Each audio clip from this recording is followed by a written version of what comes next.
प्राणघातक शस्त्रानं जीवे ठार मारण्याचा प्रयत्न करून लूटमार करणाऱ्या तिघांना नाशिक रोड गुन्हे शोध पथकानं गोसावीवाडी इथून ताब्यात घेतलंय। 18 डिसेंबर रोजी दुपारी 2 वाजता पोलीस उपनिरीक्षक जितेंद्र माळी यांनी दिलेल्या माहितीनुसार फिर्यादी संजय पांडुरंग हातकर वय वर्ष 43 राहणार गोसावीवाडी नाशिक रोड हे मजुरी करतात। गोसावीवाडी राजेंद्र कॉलनी नाशिक रोड इथे तिघांनी धारदार कोयता आणि लाथाबुक्क्यांनी त्यांना बेदम मारहाण केली आहे। तसंच त्यांच्या खिशातील रोकड बळजबरीनं काढून घेतली।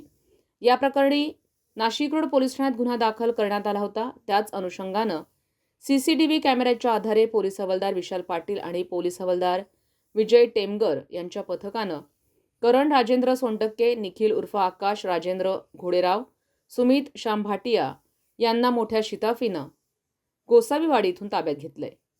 पुढील तपास नाशिक रोड पोलीस ठाण्याचे वरिष्ठ पोलीस निरीक्षक जितेंद्र सपकाळे यांच्या मार्गदर्शनाखाली पोलीस उपनिरीक्षक जितेंद्र माळी करत आहेत।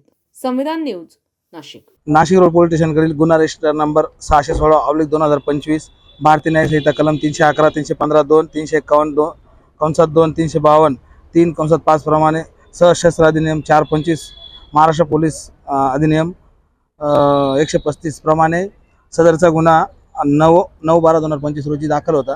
त्या गुन्ह्यातील जे फरारी आरोपी होते करण राजेंद्र सोनटक्के, आकाश पोलीस हवालदार पाटील दादा तसेच पोलीस हवालदार टेमगर यांच्या दोघं टीमने मेहनतीने व शिताफीने सदर तिघ आरोपींना ताब्यात घेऊन आमच्या समक्ष हजर केले। आम्ही सदरचा गुन्ह्याचा तपास आम्ही पोलीस उपनिरीक्षक माळी करत असून सदर आरोपितांना अटक केल्यानंतर आरोपी करण राजेंद्र सोनटक्के याने निवेदन पंचनाम्यामध्ये सदर गुन्ह्यात वापरलेला जो लोखंडी कोयता होता तो काढून दिलेला आहे। तसेच त्याने गुन्हागार तेवढे परिधान केलेले कपडे देखील काढून दिलेले आहेत व फिर्यादी यांच्या खिशातून त्याने 840 रुपये जे काढलेले होते ते देखील त्याने निवेदन पंचनाम्यामध्ये जप्त करण्यात आलेले आहेत।